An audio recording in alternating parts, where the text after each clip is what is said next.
Do you want a villager breeder that works with the new Minecraft 1.14 villager mechanics?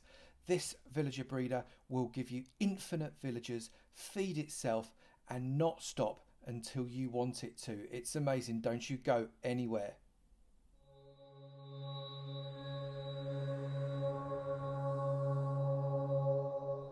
Good morning, good afternoon, good evening, and good night, depending on what time you're watching this next episode from me, Avomance, in my farm tutorial series. And today we are in 1.14. It has only just dropped as I record this, and people are going panicking. They're going, villages have broken, villages have broken. Everything I know about villages is broken. Well, we've known this for a little while because of all the snapshots, and change is good, people. I'm telling you this is good for the game. And yeah, you could argue that at the moment there are no massive iron farms and all this kind of malarkey. Industrialization appears to be a distant memory, but that is okay. Change is good. I'm going to show you how to make a really good villager breeder that can actually be expandable should you wish it to, or it can just be a single pod and it gives you lots and lots of villagers.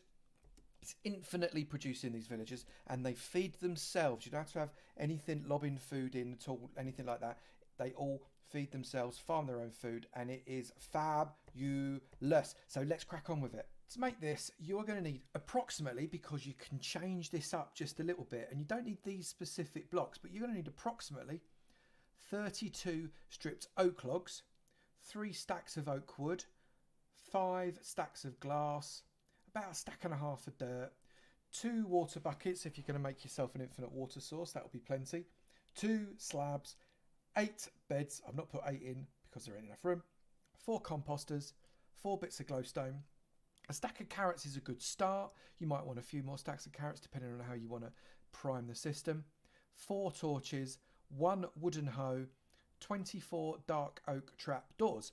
And if you want to use a rail system to remove your villagers, this is a good way of doing it. You're going to need some powered rails, some normal rails, 1 detector rail, some levers, 1 dot of redstone, 1 dispenser, 1 hopper, 2 chests, and a load of minecarts. The most important thing you've got to remember with villager breeders is they have to have the baby villagers transported away at least 160 blocks. If you don't transport them away 160 blocks, they still belong to the bed that was allocated to them in the villager breeder. They won't give the bed up, and if they don't give the bed up, there isn't another bed for another baby villager to be born, and therefore it ceases to be an infinite villager breeder. So there's a few choices. You can transport them away using water systems and minecarts and all that kind of malarkey.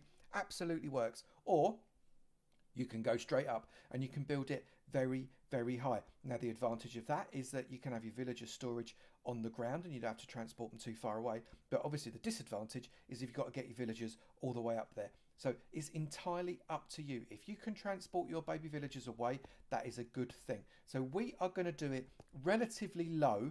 We're not going to go high, high, high, high, high in the air, but we are going to go a little bit up in the air because it makes it easy.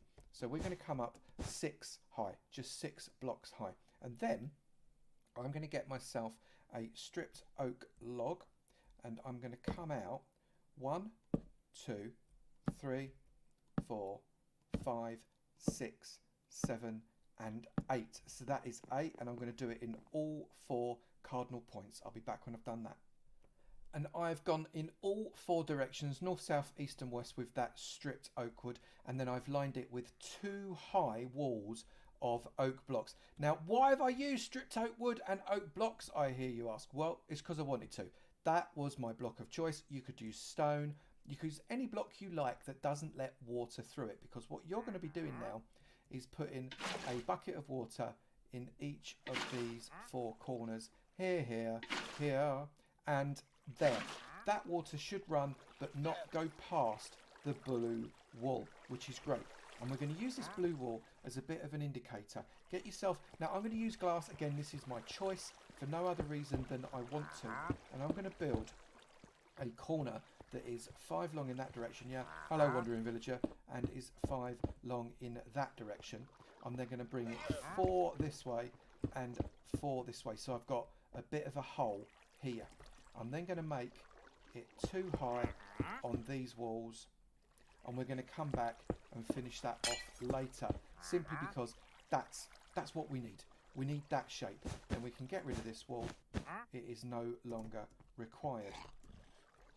one last thing, get yourself a bucket of water and pop the bucket of water in that corner there. So what's going to happen is anything that comes into these water streams gets pushed into that hole, down into this, hits that and gets pushed right up into this corner, which is what we are after. Next thing, stick a torch at the end of each of these fingers. Now the reason we're doing that is purely to give a light level along these walls. If I come along here, this light level is going to be, across my F3 screen, this light level of the block you can see is 12, 11, 10, 9, 8. And until we get here, it doesn't get to 7. And that's all right because we're going to be building up.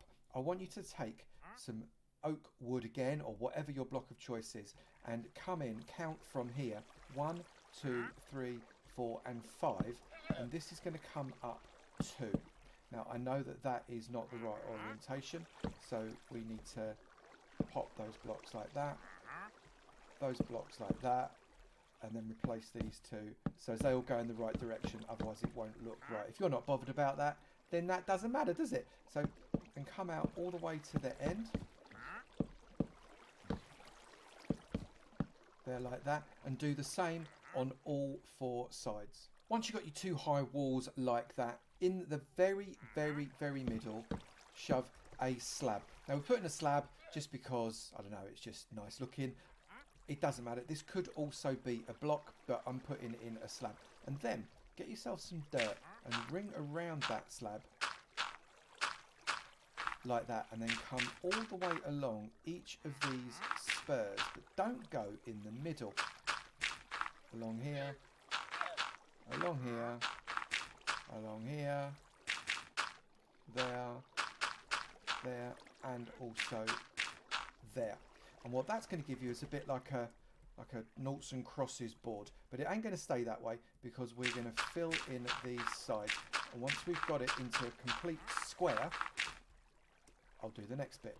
We've got that really nice looking kind of flower shape with a 3x3 square hole in the middle and 4 larger squares on each side. I've trimmed that off.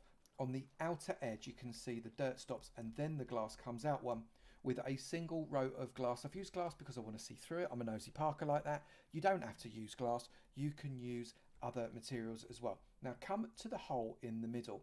This bit, be very careful. Get yourself your bucket of water and on the side of the dirt, not on the slab that you've got there, otherwise you will waterlog it. On the side of the dirt, put a bucket of water, and then on the top half of that water block, put another slab. That water is still there, but it is a waterlogged slab, and it means that you just walk over it perfectly normally. That's what we're trying to achieve. And then what we're going to get here is we're going to get ourselves a bed.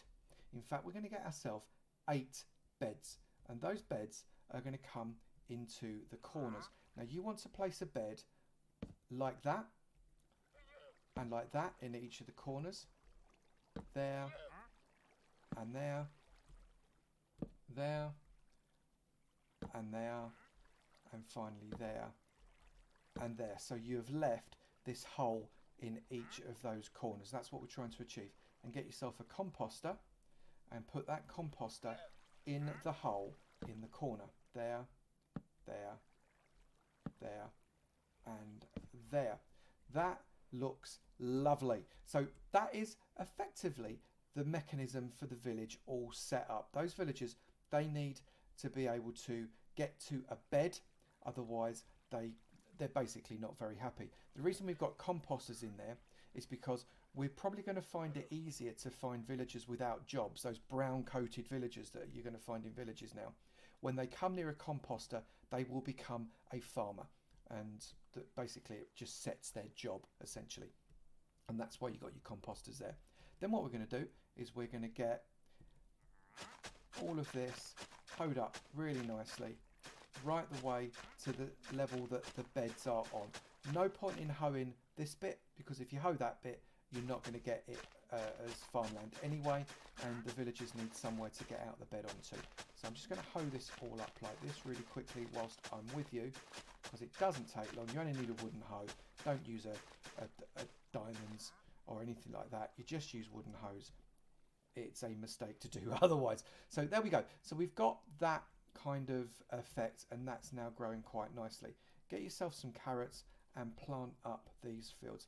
Now, you can, I know I can see the questions in the comments already. Can I use potatoes? Yes, absolutely, you can use potatoes, but carrots are more efficient. With potatoes, you occasionally get a poison potato, and the poison potato will take up one of the slots in a villager's inventory. And that means that it can't have any normal potatoes in there. Poison potatoes are no good for food, so they don't count, which means that villager is compromised.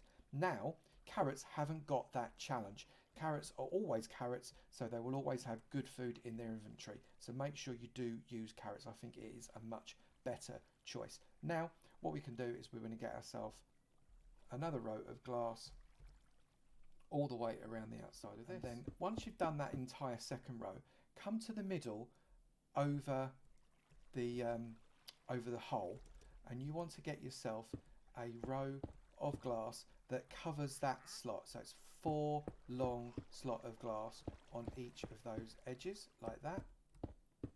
And then you want to get yourself a trapdoor. Now it doesn't matter what the trapdoor is, absolutely doesn't matter at all.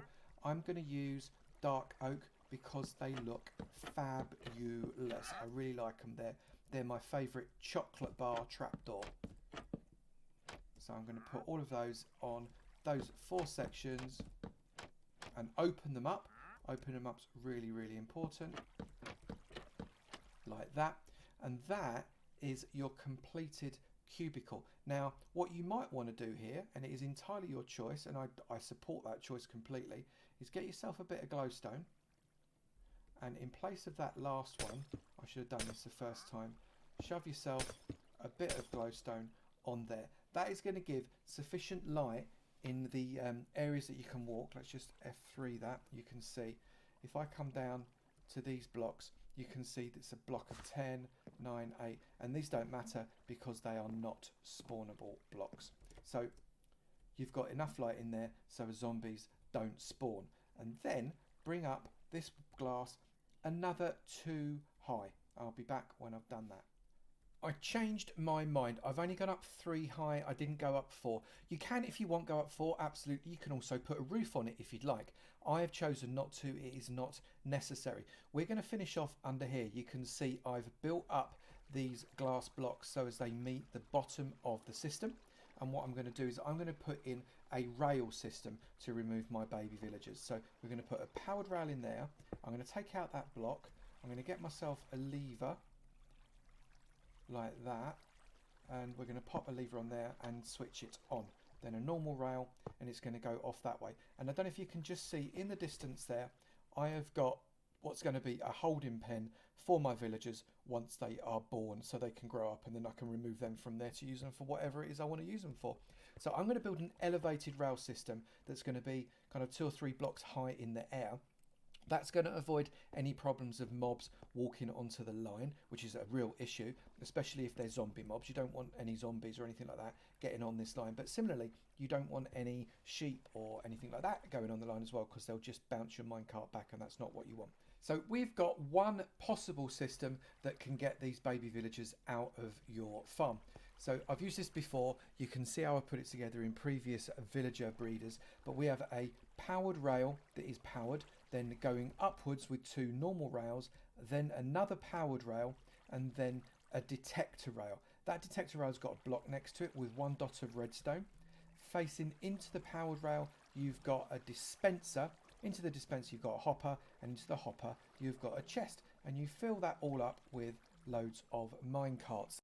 What we now want to do is prime the system. Now, priming the system, there's a number of different ways in which you can get villagers in here, but you want 4 villagers. Ideally, you want villagers that haven't got a profession, and brown coats are ideal, or alternatively farmer villagers. I'm just going to use a villager spawner because this is not a tutorial on how to get villagers into a villager breeder, although if you watch my recent food farm video, you'll see a really good way of being able to dispense adult grown-up villagers into an area like this. So I'll put the link in the description below.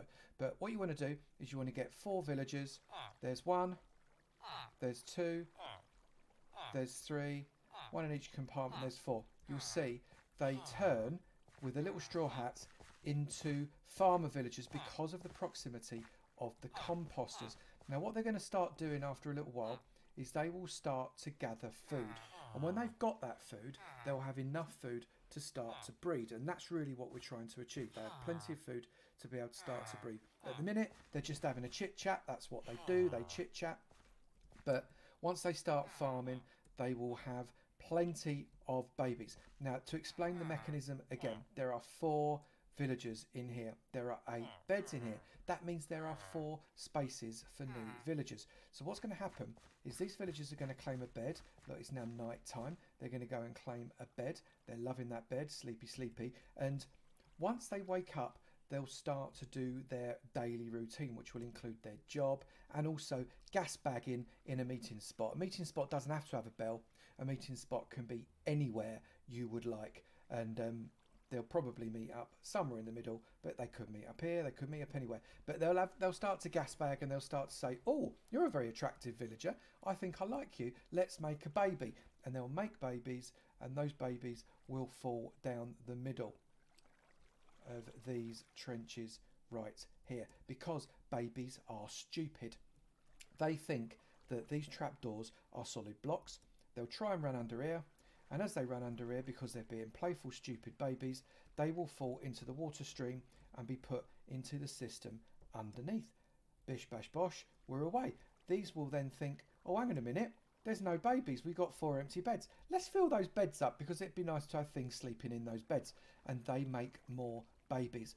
Those babies, however, will claim those beds until they're 160 blocks away, and it's night time. So it needs to be night time for those babies to unclaim the beds. Even if they're 1,000 blocks away, until it's night time, they won't unclaim the beds. So that is how that system works. Now what I'm going to do, I'm going to allow this system to prime. And once it's primed, I'm going to let it run for, I don't know, let's say an hour. And we're going to see how many babies we can get in an hour. I just wanted to show you they have started to breed already. It's only been a few minutes and they farmed a little bit. I lobbed a few carrots in there to prime the system, and we've already got 1 baby's gone down the hole, another baby's going to think about going down the hole in a minute, but they've already got a little bit loved up. I've put a minecart on there, and that minecart now is going to pick up that baby and it is going to take it off and dispense a new minecart ready for the next baby when that falls down.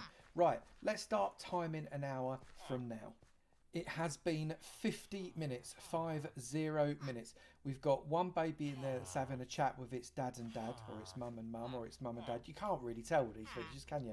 Goodness only knows what they are. But they are having a chat with that one little kiddie. Another kiddie has just rolled away. So after 50 minutes of basically leaving it to crack on as much as it wants to crack on, I have got this many. Look, they've all landed on top of each other. Now they are trying to breed. We've got hearts there, but you'll notice also had that kind of disappointment thing there as well. And that's because there's no beds about. There's no room for any villagers. So the conditions are good. They've got some carrots in their bellies, but they've not got a bed, so they won't actually breed. But so how many have we got? In 50 minutes, they've landed on top of each other.